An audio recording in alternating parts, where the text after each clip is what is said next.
So, Philippians chapter 2, verse 5 to 8. Sabi po ng Biblia, magkaroon kayo sa inyong pag-iisip na ito'y na kay Kristo Jesus din naman. Verse 6, na siya, bagamat nasa anyong Diyos, ay hindi niya inaring isang bagay na nararapat pananglan ang pagkapantay niya sa Diyos. Verse 7, kundi bagkus hinubad niya ito at nagayong alipin na nakitulad sa mga tao. Verse 8, at palibhas ay nasumpungan sa anyong tao, siya'y nagpakababa sa kanyang sarili na nagmasunurin hanggang sa kamatayan. Oo, sa kamatayan sa krus. The call to humility and obedience. Philippians chapter 2, verse 5 to 8. Yan po ay tumutukoy, mga kapatid, na kung saan ng ating Panginoon, hinubad niya po ang kanyang pagka-Diyos para po makisama at mamuhay kasama po ng tao.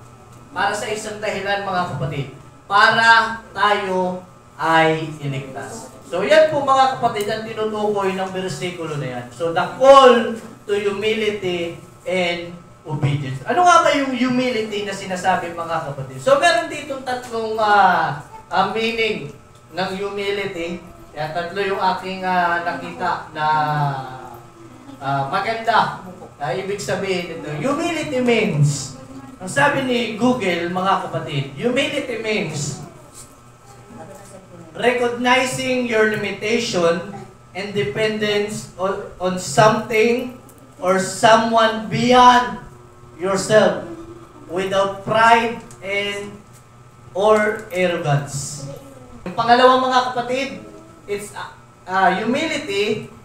It's about having a realistic view of your own importance and acknowledging the contribution and value of others. Ayan, pinapahalagahan mo yung magagawa ng ibang tao para makatulong doon sa isang bagay. Pangatlo, mga kapatid, na ibig sabihin ng humility. Humility means it's about not seeing yourself as better than anyone else and being willing to learn and grow. Ayan, humility, ibig sabihin, mga kapatid, hindi mo, pag ang isang tao, mga kapatid, ay meron ng bagay nito, hindi niya tinitignan ang kanyang sarili na mas angat sa iba.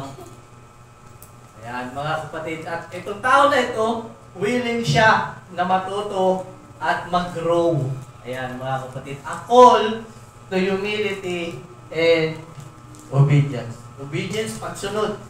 Ayan, ito po ay sulat ni Apostol Pablo, mga kapatid, sa mga taga-Pilipos, sa mga kapatid natin sa Pilipos, mga kapatid, na sinasabi niya sa verse 5 na kailangan, o ang mga taga-Pilipos, mga kapatid, ay kailangan maging katulad ng pag-iisip ni Kristo. Ang sabi kasi sa verse 5, mga kapatid, magkaroon kayo sa inyo ng pag-iisip na ito'y na kay Kristo din naman. Ibig sabihin, mga kapatid, inaaral ni Apostol Pablo, mga kapatid, sa kapatid sa Pilipos, na ano man ang pag-iisip po na meron si Kristo, kailangan meron din sila. Yan. Kung anong klaseng pag-iisip, paano siya mag-isip, paano siya namuhay, mga kapatid, dito sa sanglibutan, kailangan ganun din ang gawin nila. Naunawaan niyo, mga kapatid, yan po yung tinatawag na Christ-like o yung katulad ni Kristo. Kasi tayo, mga kapatid, tulad ng mga kapatid natin sa Pilipos, tayo po ay tinawag din ng ating Panginoon. Amen? Amen. Tayo po ay tinatawag din na followers of God, followers of Jesus. Sinusundan natin ang ating Panginoon. So, ibig sabihin, mga kapatid, tulad ng mga naunang Kristiyano, mga kapatid, kung paano sila inutusan ng salita ng Panginoon na maging katulad po ng pag-iisip na meron ng ating Panginoon, kailangan ganun din tayo. Kailangan, mga kapatid, kung paano mag-isip ang Panginoon, hindi to the point, mga kapatid, na naiisipin mo na Diyos ka, hindi na yung yung kapantay mo ang Panginoon. Hindi po ganun. Kundi, yung paniniwala, mga kapatid, na kailangan yung mindset na meron tayo, kailangan katulad sa Panginoon. Kung paano siya mag-isip, paano yung attitude niya, paano yung character na meron siya. Sa paanong paraan, mga kapatid? By humility and obedience. Yan po, mga kapatid, ang ating pag-aaralan. So, para mas maunawaan natin, mga kapatid, kung ano ba yung tinatawag na humility at obedience, mga kapatid, na tinutukoy ng versikulo na ito, baybayin natin yung Philippians chapter 2, verse 1 hanggang 11. Kaya nga, kung mayroong anumang kasiglahan kay Kristo, kung mayroong anumang kaaliwan ng pag-ibig, kung mayroong anumang pakikisama ng Espiritu, kung mayroon anumang mahinahong awa at habag, verse 2, ay lubusin ninyo ang aking katuwaan upang kayo'y mga kaisa ng pag-iisip, mga taglay ng isa ring pag-ibig, na mga kaisa ng akala at isa lamang pag-iisip. So, anong ibig sabihin ni Apostol Pablo sa bagay na ito, mga kapatid? Na sinasabi niya po, mga kapatid, sa Filipos, mga kapatid, isang bagay na matutunan natin sa versikulo na ito, mga kapatid, that we need to reflect Christ in our life. Naunawaan niyo, mga kapatid, inaaral ni Apostol Pablo sa mga taga-Filipos na kailangan i-reflect nila sa kanilang buhay, mga kapatid, si Kristo Jesus. Tingnan niyo, mga kapatid, basahin po natin. Ang sabi niya kasi, kung mayroong kasiglahan kay Kristo, kung mayroong anumang pakisama sa Espiritu, kung mayroon anumang mahinahong awa at habag, mga kapatid, lubusin ninyo. Naunawaan niyo, mga kapatid, lubusin ninyo ang aking katawan upang kayo'y mga kaisa ng pag-iisip, mga taglay ng isa ring pag-ibig, na mga kaisa ng akala at isa lamang pag-iisip. So yan po ang inaaral, mga kapatid, ni Apostol Pablo, mga kapatid, sa mga taga-Filipos. So anong ibig sabihin, mga kapatid? Kung sila man, ang mga kapatid na ito ay nakakaranas ng tinatawag na God's love, o nararamdaman nila yung pagmamahal ng Panginoon, yung kasiyahan na nanggagaling sa Diyos, yung comfort, mga kapatid, na ibinibigay ng ating Panginoon, o sila man ay nakaramdam ng awa at habag na galing sa ating Panginoon. Ang sabi sa verse ko, mga kapatid, lubusin ninyo ang aking katawan upang kayo'y mga kaisa ng pag-iisip. Ibig sabihin, mga kapatid, kung nararanasan nila ang mga bagay na ito, kailangan nilang magkaisa. Sa madaling salita, mga kapatid, kailangan nilang magkaroon ng unity. Sa Filipos, naunawaan niyo, mga kapatid. So sa atin, ito po ang gustong sabihin sa atin ng Diyos, mga kapatid. If we experience God's love and comfort, we need to live in unity with others believers. Amen? We need to live in unity with other believers. Kailangan nating mamuhay, mga kapatid. Kung ikaw man ay nakakaranas ng pagmamahal ng Diyos, pinagpapala ka, mga kapatid, ng ating Panginoon, o binibigyan ka ng protection ng Diyos, kailangan natin mamuhay ng merong unity sa bawat isa sa atin. Naunawaan niyo, mga kapatid, lahat tayo pinagpapala ng Panginoon, at lahat tayo sa mga pagkakataon sa buhay natin, mga kapatid, na nahihirapan tayo at nalulumbay tayo at kinukomfort tayo, mga kapatid, ng ating Panginoon sa pamamagitan ng kanyang Espiritu, mga kapatid. Kung tayo ay nakakaranas ng mga magagandang bagay sa Diyos, we need to live in unity with other believers. Naunawaan niyo, mga kapatid, kung nakakaranas tayo, lahat naman tayo pinagpapala ng Panginoon. Amen po, mga kapatid. Amen. Lahat tayo iniingatan ng Diyos. So, ang gusto ng Panginoon, dahil pinagpapala ka niya, dahil iniingatan ka niya, mamuhay tayo na may pagkakaisa sa lahat. May pagkakaisa sa bawat isa. Naunawaan niyo, mga kapatid. So, pag-usapan natin, ano nga ba yung tinatawag na unity? Ayan. Siyempre, madaling intindihin eh. Tama mga kapatid? Pagkakaisa. Nagkakaroon sila ng pagkakaisa. Nagsasama-sama sila. So, ito mga kapatid. What is unity? Ano nga ba yung tinatawag na unity mga kapatid? Do you believe? Ito mga kapatid, isang tanong para po sa bawat isa sa atin. Do you believe unity in the church, isn't it about agreeing on everything? Naniniwala ba kayo mga kapatid? Unity, intindihin natin maigi mga kapatid, ano? Para, so, kung ano yung pagkakaunawa nyo, kung di kayo sa kayo, no, kailan din naman. Naniniwala ba kayo mga kapatid that unity in the church, isn't it about agreeing on everything? Tingin nyo mga kapatid. Unity. Di ba mga kapatid? Unity in the church, isn't it about agreeing on everything? It's about having the same love, the same goal, and the same focus. Kasi mga kapatid, unity, kasi tayong tao, may kanya-kanya tayong perspective sa buhay. Diba? May kanya-kanya tayong opinion. Marahil may mga idea ako na hindi nyo gusto. O meron kayong mas naiisip na maganda sa akin. O mas may naiisip kayo na mas magandang idea kaysa sa akin. So lahat tayo magkakaiba. Magkakaiba tayo mga kapatid ng iniisip. Amen po mga kapatid. Amen. Pero isipin ninyo, di ba? Yung bagay na yan po ang nagiging isang dahilan kung bakit ang unity sa loob ng church nawawala.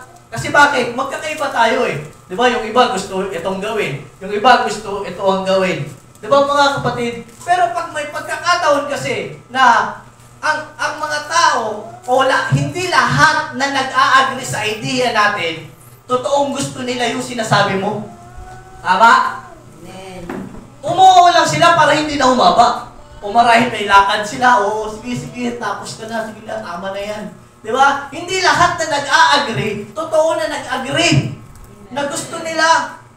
Naunawaan yung mga kapatid, unity in the church, isn't it about agreeing on everything? Hindi po ganun mga kapatid, it's about having the same love, the same goal, and the same focus. Kasi bakit? Tulad nga sabi ko kanina, magkakaiba tayo eh. Pero kapag isa lang ang goal natin to help this church, di ba magkakaisa tayo? Tama mga kapatid? Amen. Kapag ang isip natin, we have same love, kung paano tayo minamahal ng Panginoon, minamahal din natin yung ating kapatid. Kung ano yung goal natin na umunlad ang gawain ng ating Panginoon sa naik, mga kapatid, di ba? Magkakasundo tayo. Kasi kapag ang tao, mga kapatid, o tao sa loob ng church ay merong ganitong classic attitude o ugali, di ba maayos ang lahat? Tama? Mas gugustuhin mo po magsabi sila ng idea nila eh, ng kung ano yung opinion nila sa sinabi mo. Mas maganda pa yun eh, kaysa yung oo ng oo. Di ba? Oo. Pero pagtapos ng meeting, ulit naman yun. Dahil na naman. Kaya ano nangyayari mga kapatid? Pagdating ng panahon at hindi naging maganda yung idea yan, nagkakaroon ng pagtatalo-talo. Amen. Di ba mga kapatid? Amen. Nasisira yung unity. Do you believe that unity in the church isn't it about agreeing on everything? Do you believe? Amen. Mga kapatid, kasi magkakaiba tayo eh. Ako, ibang gusto kong gawin. Diba? Marahil ako, iba yung gusto kong gawin sa gustong gawin ni Sir James. Kayo, ibang gusto nyong gawin sa gustong namin gawin. Magkakaiba. Pero kapag tayo, mga kapatid, ay merong tinatawag na same love, same goal, and same focus, mga kapatid, maayos ang lahat. Magkakaroon tayo. Kaya nga nagkakaroon, di ba, mga kapatid? Nagkakaroon ng murmuring, nagkakaroon ng mga kwentuhan dito, kwentuhan doon. Kaya ngayon, nagkakagulo ngayon. Di ba, mga kapatid, nagkakagulo na. Kasi bakit? Magkakaiba kasi. Magkakaiba kasi ng goal. Tingnan nyo yung sinasabi mga kapatid ng versikulo na ito. Sa Philippians chapter 2 verse 5 o verse 1 to 2, mga kapatid, kung nakakaramdam ka ng mga pagpapala na galing sa Panginoon, kung iniingatan ka ng Diyos, binibigyan ka ng karunungan ng Panginoon, kailangan mo mabuhay ng may unity sa iba mong kapatid. Amen, mga kapatid. We need to live in unity with other believers. Kailangan yung mga kapatid. Amen po, mga kapatid. Alam niyo ba ang key? Ang susi sa unity. Alam niyo ba, mga kapatid? Ano? Diba? The key, mga kapatid, to unity. Pakinggan nyo ito, mga kapatid. The key to unity, listening with understanding. Tama? Kasi ang iba sa atin, nakikinig tayo to rebut para maghanap ng butas. Ay, mali yun. Di ba? Hindi ganun, mga kapatid. Ang sagot po, para magkaroon tayo ng unity sa isa't isa, listening with understanding. Unawain mo kasi lagi niyong tatandaan, mga kapatid. Hindi tayo laging tama. Tingnan nyo isang ibig sabihin ng humility, it's about having a realistic view of your own importance and acknowledging the contribution and value of others. Di ba, mga kapatid? Hindi po tayo laging tama at hindi lahat ng idea natin mas maganda sa naiisip ng iba. Kaya napaka-importante, mga kapatid, na makinig tayo with understanding. Hindi makikinig tayo na kapag alam natin na may nagsalita o naging against sa idea natin, feeling natin kalaban. Di ba, mga kapatid? Hindi po ganun. Hindi po tayo magkakalaban dito. Ang kalaban natin isa lang, sino? Si Satan. Pero kung meron tayong same love, same goal, same focus, mga kapatid, to help this church, magiging maayos sa lahat. Unawaan niyo, mga kapatid. Diba? Lahat nakakahiya sa Panginoon. Lahat tayo pinagpapala ng Diyos. Diba nakikita niyo, pinagpapala tayo ng Panginoon na dating okay lang yung suot mo, pero ngayon mga branded na, yung sapatos mo, bago na kasi. Bakit? Pinagpapala ka ng Panginoon. Dating marami kang utang, pero nabayaran mo na lahat dahil sa pagpapala ng Diyos. Mga kapatid, ang gusto lang ng Panginoon, we need to live in unity. Diba, mga kapatid? Kailangan natin mabuhay na mayroong pagkakaisa. Hindi yung oo, ha? Hindi yung point na oo ka lang ng oo sa lahat. Hindi po yung ganun. Kailangan ilagay natin sa isip natin, magkaroon tayo ng pare-parehas na goal. To serve God. To help the church of God. Para i-lift up ang bawat isa sa atin, hindi para hilahin. Diba, mga kapatid, hindi para maghanap ng butas. Naunawaan yung mga kapatid. Pakinggan ninyo, mga kapatid, ang gustong ipangaral sa atin ng ating Panginoon sa umagang ito. We need to reflect Christ in our life. Kasi yun ang ginawa ng Panginoon. Diba? Bumaba siya dito not to condemn us. Hindi para i-punish tayo. Bumaba siya dito, mga kapatid, para iligtas tayo at pagkaisahin ang bawat isa. Hindi siya bumaba dito, mga kapatid, para hatiin tayo, para pag-away-awayin tayo, para pag-awayin ang bansa laban sa bansa. Hindi po yun ang misyon ng Panginoon. Ang misyon ng Diyos, to save us and to have unity. Magkaisa.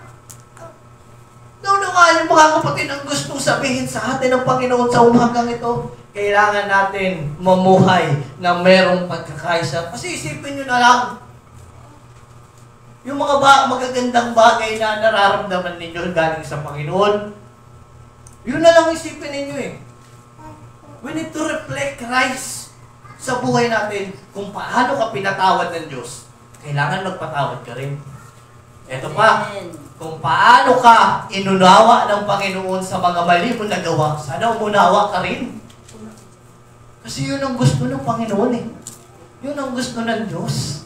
na gawin po natin mga kapatid. Let your life reflect Christ. Amen mga kapatid. Reflect natin araw-araw. Kahit sinong kasama natin, saan man tayo mapunta, ipakita natin na lingkod po tayo ng ating Panginoon. Amen po mga kapatid. Kung ano, ito na lang ang point eh. Kung ano, basta anong nararanasan mo sa Panginoon sa oras na ito, iparanas mo rin sa kanila.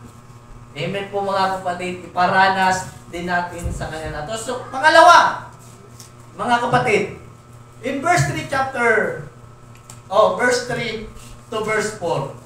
Na huwag ninyong gawin ang anuman sa pamamagitan ng pagkakampi-kampi o sa pamamagitan ng pagpapalalo, kundi sa kababaan ng pag-iisip na ipalagay ng bawat isa ang iba na lalong mabuti sa kanyang sarili. Verse 4, huwag tingnan ng bawat isa sa inyo sa kanyang sarili, kundi ang bawat isa naman ay sa iba't iba. Tingnan nyo mga kapatid, tingnan nyo po. Ang sabi sa verse 1 and 2, kailangan natin mamuhay ng may unity sa bawat isa sa atin. Amen po mga kapatid. Kailangan natin mamuhay. At sa verse 3 and 4, ito pa isang mabala, na huwag ninyong gawin ang anuman sa pamamagitan ng pagkakampi-kampi o sa pamamagitan ng pagpapalalo. Meron pa tayong dalawang bagay na matutunan po dito. Yung una, mga kapatid, ang sabi ni Apostol Pablo, huwag ninyong gawin ang anumang bagay sa pamamagitan ng pagkakampi-kampi. Sa madaling salita, nagkakanya-kanya. May unity ba? Wala. Itong gusto kong gawin para sa Panginoon eh. Sige, gawin mo yan lahat ng gusto mo. Ito, huwag mo kaming pakailaman. Amin to, teritoryo ko to. Mga kapatid, nagkakanya-kanya. Alam niyo mga kapatid, hindi po yan ang plano ng Diyos para sa bawat isa sa atin. Hindi po yan ang pinapagawa sa atin ng Panginoon. Naunawaan niyo mga kapatid. Ang gusto ng Diyos, magkaroon po tayo ng pagkakaisa. Ang gusto ng Diyos, mga kapatid, gumawa tayo ng sama-sama. Kaya ngayon, huwag niyong gawin ang anumang bagay sa pamamagitan ng pagkakampi-kampi. Diba mga kapatid? Kailangan natin magkaisa. Kailangan meron tayong isang pag-iisip. Kailangan meron tayong isang goal. To serve God. Amen? Choose humility over pride. Kanina, we need to reflect Christ in our life. Choose humility over pride. Mas piliin mo mga kapatid yung tinatawag na humility kaysa sa pride mo. Amen po mga kapatid. Pangalawang bagay na matutunan natin mga kapatid dito sa verse 3 and 4.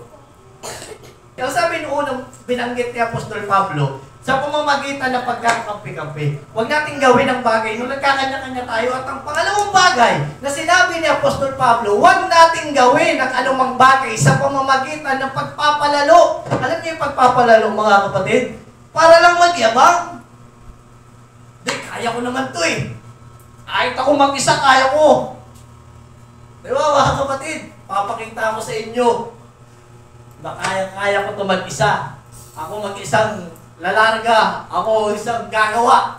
Mga kapatid, hindi po yun maganda. Alam niyo mga kapatid, kapag ganito tayong klaseng tao na lahat ng bagay nilalagay natin sa kamay natin, na feeling natin, kaya natin na lahat, na hindi katulong ang iba, mga kapatid, dadating ang point na yayabang ka. Maniwala kayo sa akin o hindi mga kapatid. Dadapuan ka ng tinatawag na pagpapalalo. Lumayabang ka na. Yayabang mga kapatid ang tao kapag siya po ay gumagawa na mag-isa na iniisip niya na hindi niya kailangan ng tulong. Kaya ko naman to.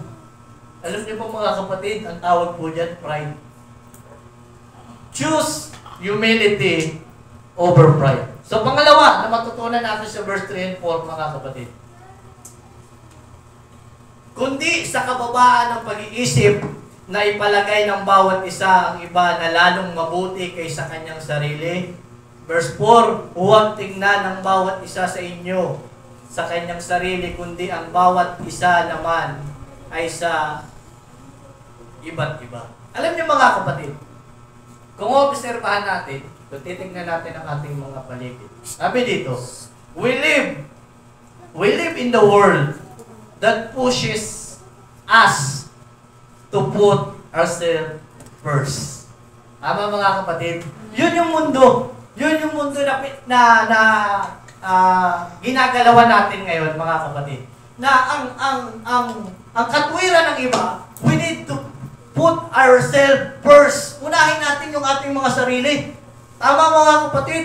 Kaya nga pag nasaktan ka, di ba? Bigyan mo naman ng pagkakataon ng sarili mo. Unahin mo naman yung sarili mo. Hayaan mo sila.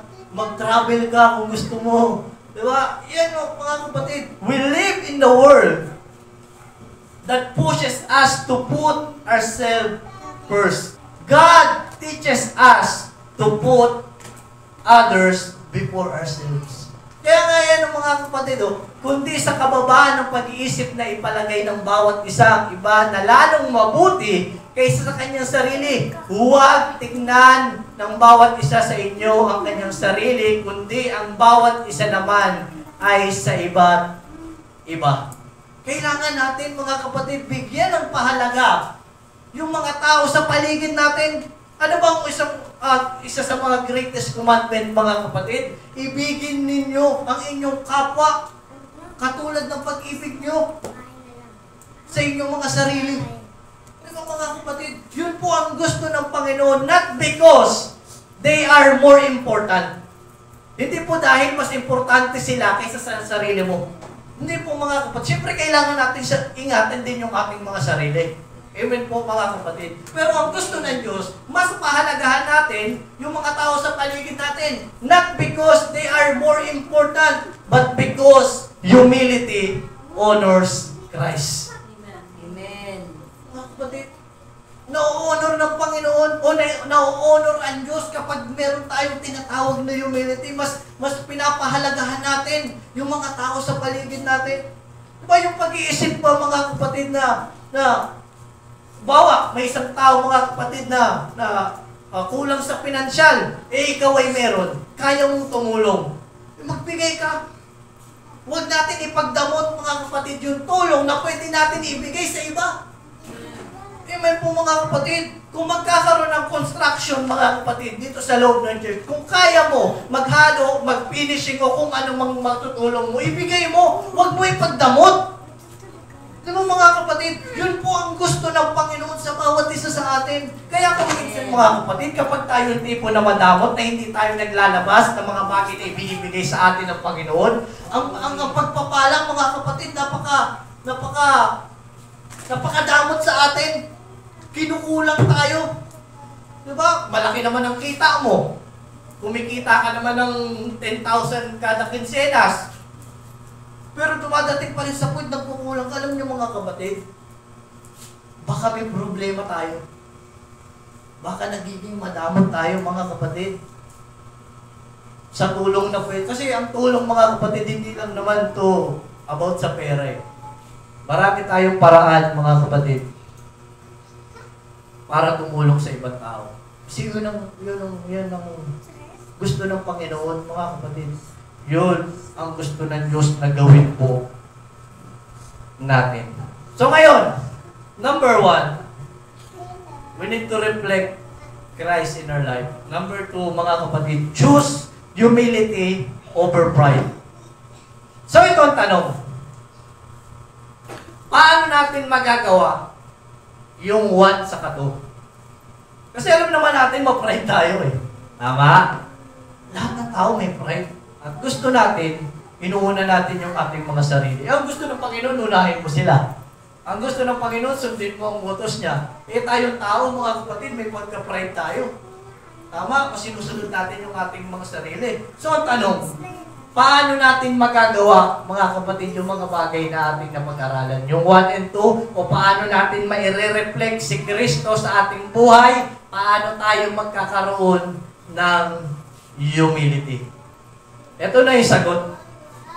yung ating key verse. Ituloy po natin mga kapatid sa verse 5. Ang sabi sa verse 5, mangagkaroon kayo sa inyo ng pag-iisip na ito'y na kay Kristo Jesus din naman.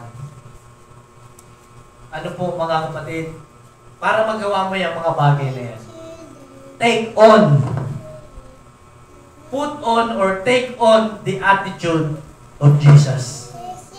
Yun po ang inaaral ni Apostol Pablo sa mga taga-Pilipos. Na kung ano man ang pag-iisip na meron ng Diyos o si Jesucristo, kailangan meron din sila. Kailangan ganun din tayo mga kapatid. Paano ba mag-isip ng Panginoon mga kapatid? Kung babasahin natin ang Biblia mga kapatid at i-apply natin, isipin nyo ang unfair. Hindi totoo yan mga kapatid. Kasi bakit? Alam nyo ba isa sa mga inaaral ng Biblia, kapag sinampal ka sa kanan, bigay mo yung kaliwa. Ano bang isip ng tao mga kapatid? Ayaw natin masaktan pag sinampal ka, baka sipain mo pa. Di ba mga kapatid? Baka gumanti ka eh. Di ba? Ang sabi pa ng Biblia, kapag ginawa nila yung malabal mo, ibigay mo na lahat. Diba? Ayun po ang katwiran ng Panginoon. Para magawa natin yung mga bagay na ito, we need to take on the attitude or character of Jesus Christ. Magkaroon tayo ng pag-iisip mga kapatid na kay Kristo din naman. So ano ba yun mga kapatid, yung mga bagay na yun? What is the attitude or character of Jesus Christ according to Philippians chapter 2? Ayan mga kapatid. So tuloy natin, verse 6 to 7. Na siya, bagamat nasaan yung Diyos, 6-7, na siya ay bagamat nasaan yung Diyos, ay hindi niya inaring isang bagay na nararapat, panangnan ang pagkapantay niya sa Diyos, kundi bagkus, hinubad niya ito at nag-anyong alipin na nakitulad sa mga tao. Isang bagay na kailangan natin gawin o igaya mga kapatid sa ating mga buhay na ginawa ni Jesucristo. Mga kapatid, Jesus humbled Himself even though He is God. Amen mga kapatid. Ibinaba niya po ang kanyang kasarili. Jesus is fully God. Tama mga kapatid. Siya po ay Diyos na nagkatawan tao. Nagkatawang tao siya mga kapatid. Siya po ay nag-anyong tao mga kapatid. Jesus is fully God, but He chose not to hold on to His status. He became a servant and stepped in our world. So alam naman natin yan mga kapatid, ano? Hindi na yan bago sa atin. Na merong isang Diyos na hinubad ang kanyang pagka-Diyos, mga kapatid, at siya po ay nabuhay kasama ng mga tao dito sa sanglibutan, mga kapatid. Then, ang sabi dito, He didn't stop being God. Hindi porket nagkatawang tao siya, ay hindi na siya Diyos o inayawan niya mga kapatid yung status niya bilang Diyos. Ang ginawa ng Diyos, mga kapatid, He added humanity to Himself. Naunawaan niyo mga kapatid and brethren, that is love. Yan po ay pagmamahal. Isipin ninyo Diyos siya.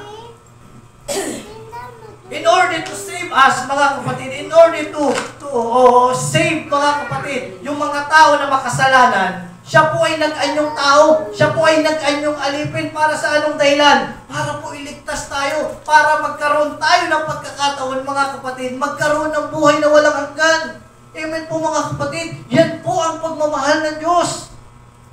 He humbled, mga kapatid, ibinaba niya yung kanyang sarili. Kasi isipin nyo Diyos siya po isang Diyos at lahat ng bagay, kaya pong gawin ng Panginoon. Diba, nung simula pa lang na nagkasala ang tao, mga kapatid, kaya niya nang tupukin ang mundo gumawa na lang siya ng bago Diba mga kapatid? Kaya niya yung gawin. Palitan niya na lang. Dito, simula tayo ulit. Pero hindi, mga kapatid. Dahil mahal tayo ng Panginoon. Dahil gusto niyang bigyan ng pagkakataon ng tao na magbago, mga kapatid. Siya po ay gumawa ng paraan. Ibinigay niya ang kanyang buhay. Siya po ay namuhay, mga kapatid. Kasama ang mga tao para iligtas ang tao. Naunawaan niyo mga kapatid, para iligtas ang tao. So anong point mga kapatid? Anong point nito sa atin mga kapatid? Kasi isipin nyo tulad nga nasabi ko kanina, kaya niyang gumawa ng bagong mundo. Kaya niyong gumawa ng bagong Eva at Adan. Tama? Kaya niya yung gawin, Diyos siya eh. Walang imposible sa kanya eh. Pero ito ang point, mga kapatid, sa atin. Ito yung point, mga kapatid, sa atin. Kahit kaya nating gawin, kahit kaya nating gawin mag-isa, mga kapatid, huwag natin hayaan.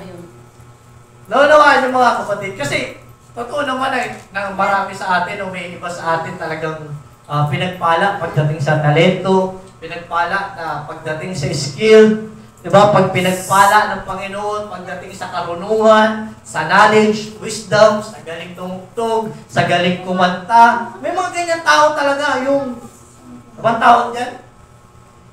Gifted. Ayan. Diba yung mga tao? Natural yan, mga kapatid. Pero alam nyo ba, mga kapatid, kapag ikaw isang taong humble, kasi ang sabi ng Biblia, di ba? Sabi ni Apostol Pablo, huwag niyong gawin ang anumang bagay na pamamagitan ng pagpapalalo. Kasi kapag tayo, may mga tao kasi na kapag alam nilang kaya nilang bagay, alam niyo yung mga tao na bida-bida, di ba? Papakita niya, ginagawa niyang isang bagay para lang magpasikat, para lang ipakita na siya po ang pinakamagaling. Tama mga kapatid, hindi po yun ang plano ng ating Panginoon. Mga kapatid, ang gusto ng Diyos na gawin po natin, mga kapatid, na kahit alam mo na kaya mo, bigyan mo ng pagkakataon yung ibang tao. Kasi yun ang ginawa ng Diyos eh. Di ba? Simula pa lang nagkasala, pwede siyang gumawa. Pero binigyan niya ng pagkakataon magbago. Sana ganun din tayo, mga kapatid. Kahit alam mo na kaya mo, mga kapatid, bigyan mo ng pagkakataon yung iba. Amen po mga kapatid. Naunawaan natin, pwede ba natin palakpakan ang ating Panginoon?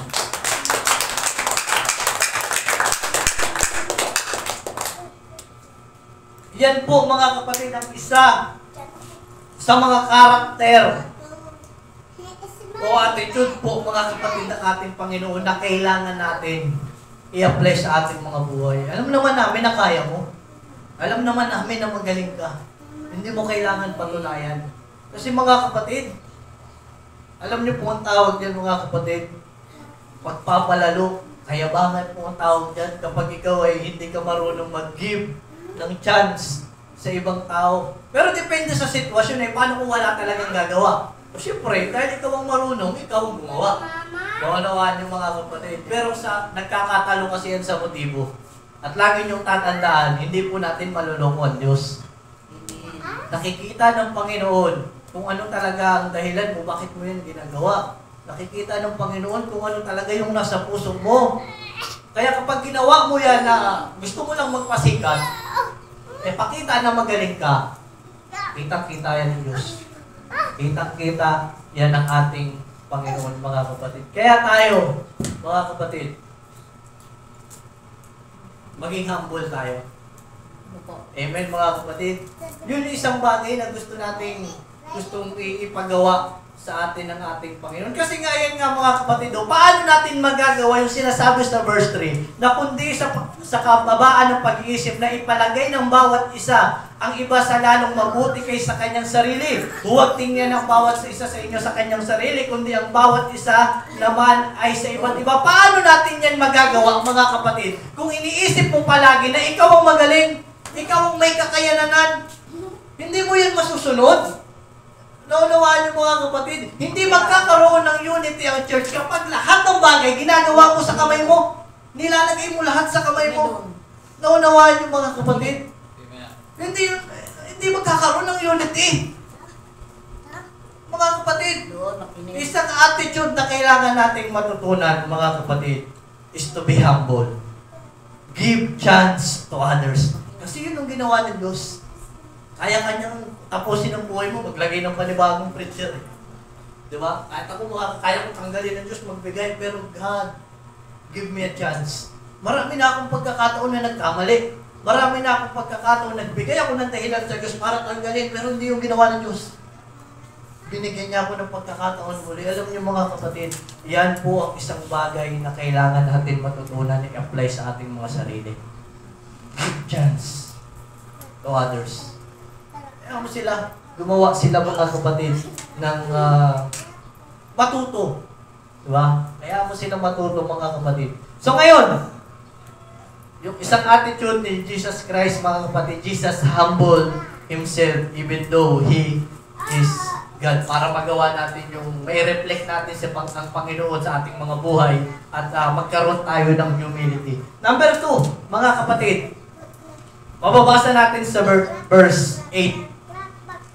Mga kapatid, number 2 na kailangan nating gawin para magawa natin yung 1 and 2 kanina na pinag-aralan natin. Verse 8, at palibhasa'y nasumpungan sa anyong tao, siya'y nagpakababa sa kanyang sarili, na nagmasunurin hanggang sa kamatayan. Oo, sa kamatayan sa krus. So ano mga kapatid? Jesus became obedient unto death. Naging masunurin siya hanggang kamatayan. Hanggang kamatayan sa krus. Yun ang ginawa niya. Kasi binigyan siya ng misyon eh. Meron siyang misyon, mga kapatid, na iligtas po ang tao. At kailangan, mga kapatid, siya po ay mapako sa krus. Kung babasahin natin ang Biblia, mga kapatid, yung pinagdaanan ng Panginoon sa kamay ng tao, baka hindi natin kayanin. Di ba? Yung pambabastos, pag-disrespect, pananakit ng mga tao, mga kapatid, sa ating Panginoon, kung paano siya hampasin, paano siya pahirapan, mga kapatid, baka hindi natin kayanin eh. Yung pandudura sa mukha, yun nga lang mga kapatid eh. Diba? Walang tao na matutuwa kapag dinuraan mo sa mukha. Lahat ng tao, mga kapatid. Lahat ng tao, mga kapatid. Pero ang ating Panginoon nagpatuloy sa kanyang misyon. Nagpatuloy na iligtas ang tao. Amen? He became obedient unto death. Kahit naghihirap siya, mga kapatid, sinunod niya ang utos ng Panginoon. Alam niyo, mga kapatid, yan ang kailangan natin sa paglilingkod natin. Maglingkod tayo sa Diyos, sundin natin ang kanyang mga utos kahit kapalit ng buhay natin. Kahit nahihirapan ka na, kahit ang dami mo ng problema, kahit hindi mo kasundo yung mga tao, mga kapatid sa paligid mo, kailangan mo sundin ang utos ng Diyos. Kailangan mo manatiling humble. Kailangan mo manatiling mapagpatawad. Kailangan mo manatiling understanding. Kailangan mo manatiling mapagbigay kahit hindi ka nila binibigyan. Kailangan natin. Yun kasi yung ginawa ng Diyos, mga kapatid. Kahit anong hirap, ginawa niya yung misyon niya. Alam yung misyon natin, mga kapatid? Ang sabi ng Biblia, sundin ang kanyang lahat ng mga utos ng Diyos at matakot sa Kanya sapagkat yan ang duty ng isang tao. Yan po, mga kapatid, ang dahilan kung bakit tayo nabuhay. Matakot sa Diyos at sundin ang kanyang mga utos. Panghawakan mo yan hanggang mamatay ka. Huwag naman muna ngayon. Mga kapatid, di ba? Paghawakan natin yan, mga kapatid, kahit kapalit pa ang ating mga buhay. Kasi yun ang ginawa. Isipin mo kung ang Panginoon umatras, hampasin siya dito, kasi may senaryo doon, mga kapatid, na hinampas po siya ng may tawag na hook sa dulo. Paghampas sa kanya, mga kapatid, may sumabit sa ginto, paghila, mga kapatid, sama yung laman. Isipin nyo kung gaano kasakit yun, mga kapatid. Doon pa lang pwede na siyang pwede na siyang umatras dahil sobrang sakit nun Pero dahil nga sa pagmamahal ng Diyos, dahil nga sa gusto niya tayong iligtas, mga kapatid, tiniis yun ng Panginoon. Sana tayo din. Huwag natin sayangin, mga kapatid, yung paghihirap ng Panginoon. We need to become obedient unto death. Yung may mga kapatid, kasi yung sabi nga nung MC kanina, di ba? Nandito na tayo sa panahon na ang mga tao pasama na ng pasama. Kaya gamitin natin yung oras natin sa matalinong paraan. Kasi yung mga tao, mga kapatid hindi, alam mo yun, yung pag-iisip ng tao, mga kapatid, na sa isang hindi niya na-deserve mahalin, hindi niya na-deserve patawarin, hindi niya na-deserve na tulungan. Yun ang isip ng tao, mga kapatid kasi pasama ng pasama Pero hindi yan ang plano ng Diyos para sa atin, mga kapatid. Hindi yan. Kailangan natin manatiling sumusunod sa utos ng Panginoon. Kailangan natin panghawakan. Narinig niyo na ba yung kasabihan, mga kapatid? na sinasabi na maglilingkod ako sa Panginoon. Buhay kong buhay. Patay kong patay. Manarinig niya. Napakagandang pakinggan mga kapatid. Napakagandang pakinggan yan. Kasi siyempre, di ba? Maglilingkod. Pinapakita mo sa Panginoon na kahit anong mangyari, susunod ako sa utos mo. Kahit hindi na maganda yung nangyayari sa paligid ko, paglilingkuran ka ng Panginoon. Kahit hindi na maganda yung pinapakita sa akin ng mga tao na nasa paligid ko, wala silang pagmamahal. Panginoon, maglilingkod ako sa iyo. Alam niyo mga kapatid, yan po ay isa sa mga attitude na kailangan na meron po tayo. Amen po mga kapatid. Yun po ang gustong ipagawa sa atin ng ating Panginoon mga kapatid. Jesus didn't come to live among us. He obeyed the Father completely even though it cost Him everything. Amen mga kapatid. The cross, it's not just painful. Yung pagpako sa kanya sa cross, mga kapatid, hindi lang yun basta masakit eh. Siyempre masakit nga, totoo naman masakit.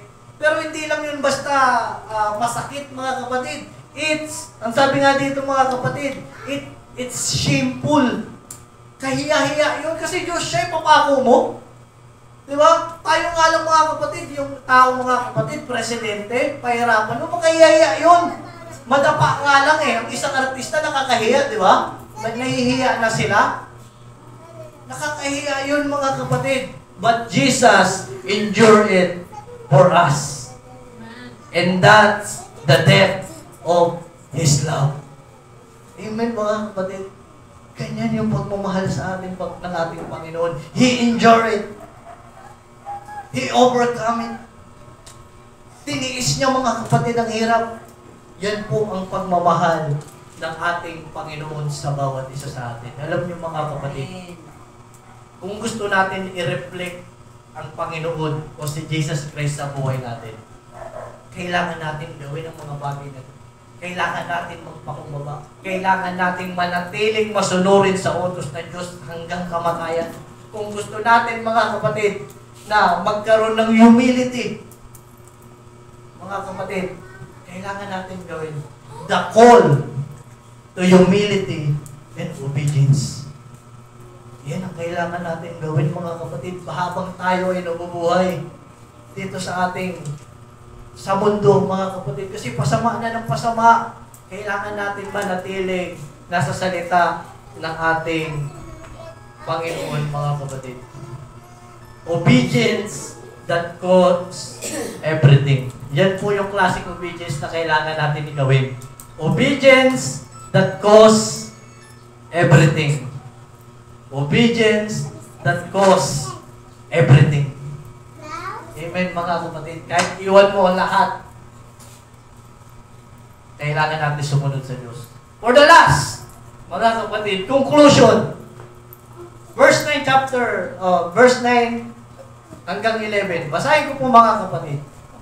So, ginawa ng Panginoon, hinubad niya ang kanyang pagka-Diyos para po iligtas tayo. At sa verse 9, kaya siya naman ay pinakadakila ng Diyos at siya'y binigyan ng pangalan lalo sa lahat ng pangalan. Verse 10, upang sa pangalan ni Jesus ay iluhod ang lahat ng tuhod na nangasa langit at nangasa ibabaw ng lupa at nangasa ilalim ng lupa, at upang ipahayag ng lahat ng mga dila na si Jesucristo ay Panginoon sa ikaluwalhati ng Diyos. Mga kapatid, because Jesus humbled Himself, God lifted Him up.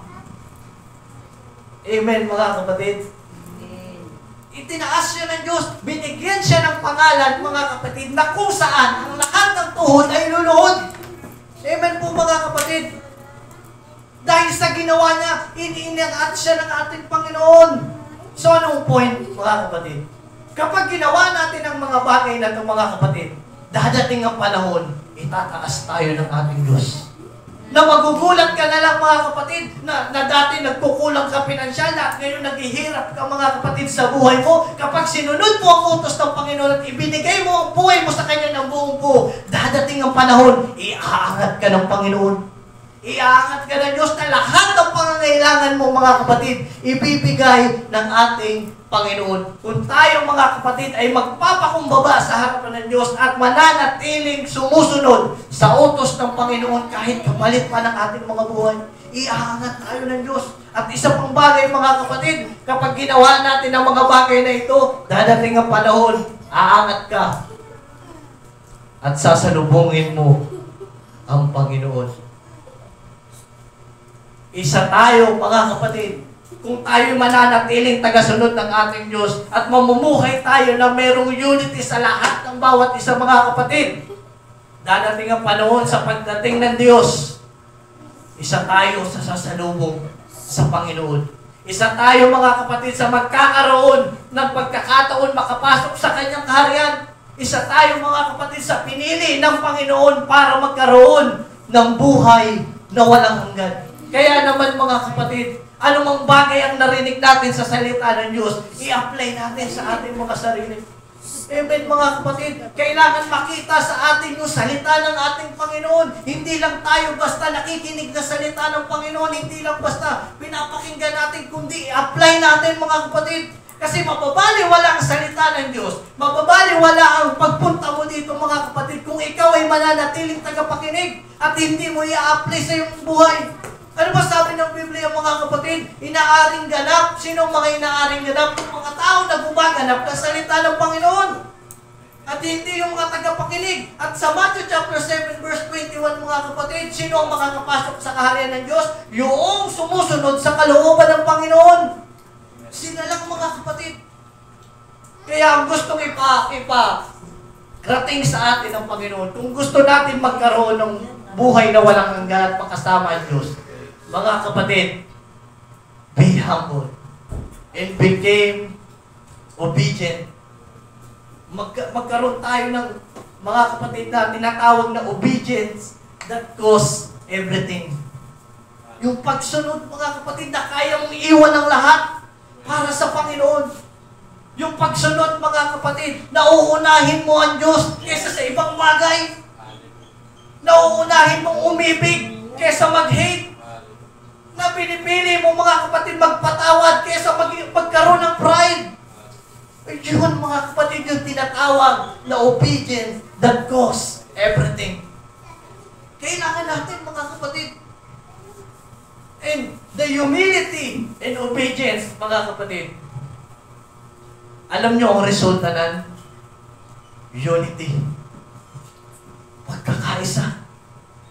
Pagkakaisa, mga kapatid. Kapag ang bawat Kristiyano sa loob ng iglesia, mga kapatid, ay sumusunod sa talagang utos ng Panginoon at hindi utos ng naririnig nilang mga tao, mga kapatid, magkakaroon ng pagkakaisa sa loob ng church. Tignan niyo, mga kapatid, yung nagagawa ng unity, mga kapatid. Meron pong isang senaryo sa Biblia, mga kapatid, na si Jonah, kung meron kasing isang lingkod ng Panginoon, mga kapatid, na meron isang lugar na tinatawag na Nineveh. Mga kapatid, yun po kasi ay sisirain na po ng Panginoon, gugunawin na ng Panginoon. Kaya ang ginawa ng Diyos, mga kapatid, dahil gusto niyang bigyan ng pagkakataon yung mga tao doon sa Nineveh, kasi masyado na makasalanan eh. Hindi na sinusunod yung utos ng Panginoon. Kaya ang gusto gawin ng Panginoon, gunawin na yung lugar na yun. Kasi masyado nang makasalanan eh. Pero hindi niya agad yung ginawa. Binigyan niya pa ng warning. Ginamit niya si Jonah, mga kapatid, na kanyang alagad. Pinadala niya doon para warningan itong mga tao na ito. Alam niyo ginawa ng Nineveh, mga kapatid, ng mga tao sa Nineveh? Nung ipinangaral ni Jonah na gugunawin na ang kanilang lugar kapag hindi sila umayo sa harapan ng Diyos, alam niyo ginawa nila, mga kapatid? Nagkaroon po sila ng unity. They pass. Nagkaroon sila ng pag-aayuno para sa lahat to, mga kapatid. Lahat ng tao sa Nineveh, mga kapatid, dahil ayaw nila na magunaw ang kanilang lugar, nagfasting sila lahat. Wala pong natira. Matanda, bata, babae, lalaki, kahit mga hayop, mga kapatid, hindi nila pinakain para lang ipakita sa Panginoon na kaya nilang paguhin ang kanilang mga sarili. Kaya ano nangyari, mga kapatid, after nilang magkaisa? binigyan sila ng pagkakataon ng Diyos. Hindi ginunaw ng Panginoon ang lugar nila. Tingnan yung mga kapatid. Yan po ang nagagawa ng unity sa loob ng church. Kapag ang church, mga kapatid, ang mga tao sa loob ng church ay may pagkakaisa, mga kapatid, patuloy na pagpapalain ng ating Panginoon ng isang church. Kaya minsan, mga kapatid, kung papansinin nyo, may mga church na nagsasara, may mga church, mga kapatid, na hindi pinitigil lang gawain at unti-unting nauubos, mga kapatid. Isa po sa mga dahilan kasi walang unity. Kanya-kanyang paggawa, kanya-kanyang pagsunod. O mga kapatid, kaya ano nangyayari, nagiging resulta, mga kapatid? Nauubos, nawawala. Kaya sa oras na ito, mga kapatid, sa ating paglapit sa Diyos, kung makita natin ang ating mga sarili, mga kapatid, na hindi natin na i-reflect ang ating Panginoon sa ating buhay, ito po yung pagkakataon na winawarningan tayo ng Diyos tulad ng ginawa niya sa Ninive. Na kapag hindi tayo nagbago, mga kapatid, kapag hindi natin inayos ang ating mga buhay sa harapan ng Panginoon, gugunawin tayo ng Panginoon. Dadating ang Diyos, mga kapatid, at hindi natin makakamtan ang buhay na walang hanggan. Kaya sa oras na ito, mga kapatid, baguhin natin ang ating mga sarili. We need to live in humility and obedience. Tumayo tayo lahat, mga kapatid. Praise the Lord. Purihin natin ang ating Panginoon, mga kapatid. Kausapin natin ang ating Panginoon. Kung kailangan natin lumuhod, iluhod natin ang ating mga sarili. Kung kailangan natin magmakaawa, mga kapatid, para sa ating mga kaluluwa sa harapan ng Diyos, gawin po natin. Because God is waiting for us. Hinihintay tayo ng Panginoon, mga kapatid, na ibaba natin ang ating mga sarili sapagkat hindi natin maililigtas, mga kapatid, ang ating mga kaluluwa. Kailangan natin ng Panginoon. Kailangan natin ng Diyos, mga kapatid. Kailangan natin ang Panginoon sa ating mga buhay. Purihin natin ang ating Panginoon, mga kapatid.